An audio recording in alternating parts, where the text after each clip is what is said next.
E aí, galera, tudo bem? Aqui é o Ruivo falando com vocês. Bom dia, boa tarde, boa noite. Vamos aí para mais uma aula, entendendo um pouco mais sobre esse contexto de crise do antigo regime, né? Lembrando aí que nas nossas últimas aulas a gente vem falando da desestruturação, né, do antigo regime, de algumas rupturas, a gente falou da presença da família real no Brasil, o impacto que isso teve para o sistema colonial como um todo, e hoje a gente chega finalmente no processo de independência do Brasil. Tá? Então entender como é que o Brasil definitivamente rompe os seus laços com Portugal, tá bom? Esse assunto vai ser dividido em duas aulas, então vocês terão dois vídeos aí, um para a aula de hoje, um para a próxima aula, tá? Vou deixar separadinho para vocês, tá bom? Lembrando aí que vocês podem deixar dúvidas nos comentários, tá? Do link do YouTube, tá bom? Eu sei que a gente tá meio limitado em relação a canais de comunicação, então talvez seja uma via interessante aí para vocês matarem suas dúvidas, tá bom? Fazerem suas perguntas, tá? Bom, então vamos lá. Para começar, a gente precisa falar de um antecedente bastante importante, que é a Revolução do Porto.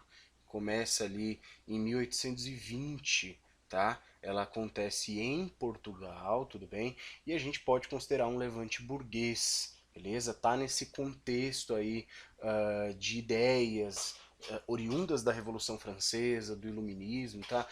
De certa forma um pouco tardio, porque inclusive o Congresso de Viena já havia acontecido na Europa, que é de caráter conservador, né? Mas as ideias liberais elas chegam em Portugal e em 1820 vão acabar gerando uma revolução, tá? Tem algumas causas para isso acontecer que a gente precisa compreender, uma crise generalizada. Primeiro, uma crise política. O rei português não estava em Portugal, né? O rei do Império Português não estava em Portugal, né? Então Dom João está na colônia, né? Está presente no Rio de Janeiro, como a gente falou no nosso último bate-papo, né?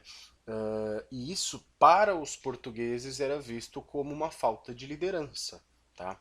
Além disso, há uma crise econômica. A arrecadação portuguesa ela diminuiu muito com o fim do Pacto Colonial. O Brasil era um gerador de receita para Portugal e agora não é mais. Né? O Pacto Colonial ele não existe mais. O Brasil tem liberdade de negócios, especialmente com a Inglaterra, e por mais que haja uma tributação, a gente não pode falar mais de receitas geradas diretamente para Portugal.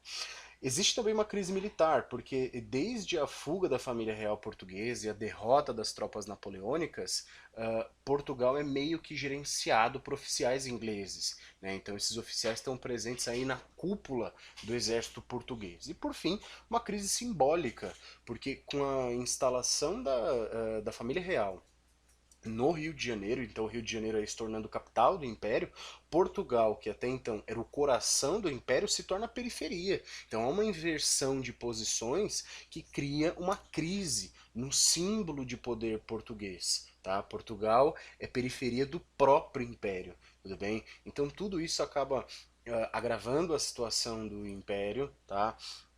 Do reino português e vai gerar a Revolução do Porto, tá bom? Muito bem. Para começar, falar sobre a Revolução do Porto, ela tem simultaneamente um caráter liberal e um caráter conservador. Tá? É importante que a gente discuta isso porque isso vira e mexe assunto de vestibular, enfim.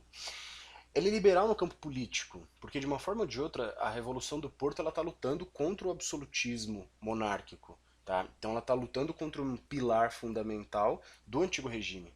Só que ela é conservadora porque entre os seus objetivos aí ela pretende retomar a colonização do Brasil, ou seja, recolonizar a América Portuguesa. Tudo bem? Então, ao mesmo tempo que ela tem preceitos liberais no campo político, economicamente ela é conservadora. Então, ela vai contra a ideia de liberalismo econômico, tudo bem? Então há uma dualidade dentro da Revolução do Porto, tá? Bom, a Revolução do Porto vai conseguir formar as suas cortes. Cuidado para não confundir com o conceito de corte no sentido de nobreza, no sentido da cúpula da família real. As cortes aqui seriam grupos de representantes do povo português que iam aí discutir a criação de uma nova, ou melhor, da primeira Constituição portuguesa. Tá? E o que é interessante, se o Brasil agora é Reino Unido a Portugal e Algarves, o Brasil, portanto, tem direito a representantes. O Brasil vai mandar um pouco mais de 70 representantes entre aproximadamente 200 que iam compor aí as cortes portuguesas. Mas aí tomar um cuidado, né? Porque apesar dessa presença de brasileiros, a gente vai perceber que a relação entre os brasileiros e a corte, né, as cortes portuguesas, essa relação não era das melhores, tá? Bom, além de tudo isso, há toda uma pressão para que Dom João VI volte para Portugal, tá? Porque era necessário que o rei estivesse presente nesse momento de construção de uma constituição para que houvesse legitimidade. Então está sendo feito um processo constituinte com o rei presente, o rei, portanto, sendo leal, teoricamente, ao processo revolucionário. Então há uma pressão para que isso acontecesse.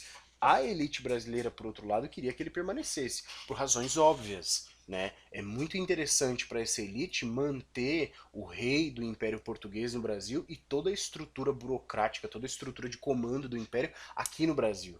Né? Isso dava maior importância para a antiga colônia, isso dava maior importância para a cidade do Rio de Janeiro e dava maior importância para a elite local. Tá? E aí quem vai articular essa elite brasileira, né, as discussões que vão acontecer em torno das cortes, né, dos brasileiros nas cortes portuguesas, até da própria independência, vai ser a maçonaria. E fazer um parênteses na nossa aula para rapidamente falar sobre a maçonaria, né? O que é a maçonaria? A maçonaria é um grupo secreto, teoricamente, tá? É uma espécie de irmandade, tudo bem? Em que as pessoas que pertencem a esse grupo, elas têm um espaço de amplo debate, de liberdade de debate e de ajuda mútua, tá? Eu não sou membro da maçonaria, então não consigo dar maiores detalhes, porque tudo que é discutido dentro da maçonaria fica em segredo. Né? Então, se você tiver um parente maçom, muito provavelmente um homem, porque ela só aceita homens praticamente, recentemente mulheres têm conseguido construir os seus primeiros grupos da maçonaria, mas no Brasil ainda é um grupo exclusivamente de homens, tá? Tudo que é dito nas reuniões maçônicas é segredo. Isso foi uma chave importante para a maçonaria participar de vários eventos importantes da nossa história, como a Revolução Francesa, a independência do Brasil, porque se há liberdade de debate, a liberdade de discussão, né, dentro da maçonaria, isso acontece num momento em que o mundo ainda não vivia esse tipo de liberdade. Né? A gente está falando ainda da existência de estruturas no antigo regime. E a maçonaria permitia, portanto, que esses debates acontecessem. Tá bom? Então a maçonaria vai ter uma participação muito grande aí nas discussões a respeito da independência do Brasil, tá? Vai articular a nossa elite, tá bom? Muito bem. Em abril de 1821, Dom João acaba cedendo às pressões e a gente tem o seu retorno a Portugal, tá? Eu tive um errinho aí no meu slide, é retorno a Portugal e não ao Brasil, tá bom? Mas o seu filho, Dom Pedro, fica no Brasil como príncipe regente, ou seja, quem vai governar o Brasil em nome de Dom João, em nome de seu pai. A partir daqui, a gente tem um ponto muito importante. Nós temos a presença de um português em pleno processo de revolução do Porto, de um português da família real, do núcleo de comando de Portugal, aqui no Brasil. Né?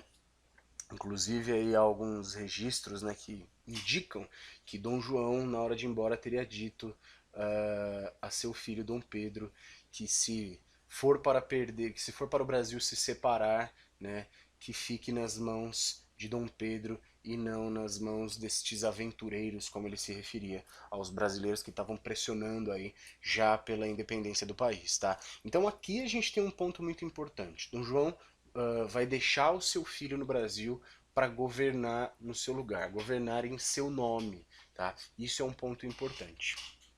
Bom, as cortes organizadas em Portugal, né, vão apresentar alguns atritos bem importantes com os brasileiros. Primeiro, uma diferença de tratamento. Os brasileiros eram vistos como uma espécie de cidadão de segunda classe, né? Eles diziam, inclusive, que o Brasil era uma terra de macacos, né? Enfim, há um olhar muito preconceituoso por parte dos portugueses em relação ao Brasil, e isso vai gerar uma série de atritos. Inclusive, algumas decisões importantes são tomadas nas cortes portuguesas antes mesmo que os brasileiros chegassem a elas para participar dos debates, para participar das discussões, tá? Por exemplo, todas as províncias do Brasil, né, elas seriam desvinculadas agora ao Rio de Janeiro. Então não responderiam mais ao Rio de Janeiro, que era a capital da colônia. Passariam a responder diretamente a Lisboa. Isso retira a importância política da capital da colônia. E essas cortes estavam tentando implementar aí o fim dos acordos com a Inglaterra, né? Aí isso é parte do projeto de recolonização do Brasil, e de novo, essas decisões tomadas sem a presença de brasileiros, o que acabava gerando atritos, gerando desconfiança, e obviamente não tem participação. Como é que eles opinam, né? Se eles são representantes, são parte do reino, como é que eles são tratados dessa forma, tá? Bom, em setembro de 1821, nós temos novos atritos das cortes com os brasileiros, tá? A coisa ela vai ficando cada vez mais grave, cada vez mais conflituosa. Primeiro que mais tropas portuguesas vêm para o Brasil reforçar o comando sobre o território brasileiro, tá? E vira quase um clima policialesco, um clima repressivo, né, dos portugueses ocupando cidades importantes do Brasil, e uma ordem expressa para que agora o regente Dom Pedro voltasse a Portugal. Voltasse porque havia uma percepção das cortes de que Dom Pedro gradativamente estava se aproximando das elites brasileiras, e que isso poderia ser perigoso, que havia o anseio dessas elites na separação e que a presença de Dom Pedro poderia representar um perigo para o domínio português na América. Tudo bem? Bom, por enquanto é isso. Vamos fazer uma pausa por aqui, tá? Pra gente não deixar muitos assuntos condensados, tá bom? A gente continua na próxima aula, no nosso próximo vídeo, tá? Bons estudos para vocês e é isso. Até mais. Falou.